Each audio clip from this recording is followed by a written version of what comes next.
Majoranca rrëzoi kërkesën e opozitës për interpelancë me kryeministrin Edi Rama për Rakshin, pas të dhënave që kanë dalë nga hetimet e SPAK-ut për mënyrën si zhvilloheshin tenderat në këtë institucion.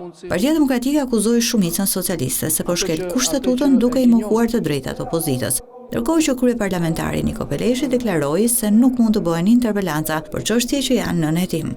Nëse ju nuk keni autoritet për të zbatuar kushtetutën dhe për të sjellë Edi Ramën në seancë plenare, jep dorëheqjen zotëri sepse nuk e ushtron dot detyrën e kryetarit të kuvendit. Por ti nuk mundesh të rish në atë karrige në kurrizin e të drejtave kushtetuese të deputetëve të opozitës, sepse ke frikë ti thuash kryeministrit që zotëri je i detyruar të vish dhe të japësh llogari në seancë plenare se e ke detyrim kushtetues. Kuvendi vlerëson se interpelanca parlamentare nuk mund të përdoret për të zhvilluar debat mbi çështje që janë nën hetim penal, pasi kjo do të binte ndesh me parimin e ndarjes dhe balancimit të pushteteve. Socialistët rrëzuan edhe një kërkesë PD-s për zhvilluar një debat në lidhje me raportin që Komiteti i Jashtëm i Parlamentit Evropian miratoi 2 ditë më parë për Shqipërinë.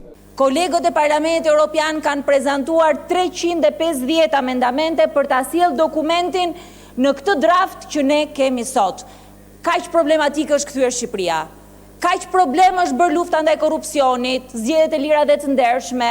Kaq problem është bërë votimi i Parlamentit për imunitetin e Belinda Ballukut. Çfarë keq e ka të diskutohet për integrimin nga mëngjesi darkë? Tani Parlamenti Evropian këtë dokumentin do ta miratoj vetë në 16 ose 17 qershor. Tani na kërkohet që ta bëjmë ne diskutimin përpara se ta miratoj Parlamenti Evropian. Tani mos na bëni qesha.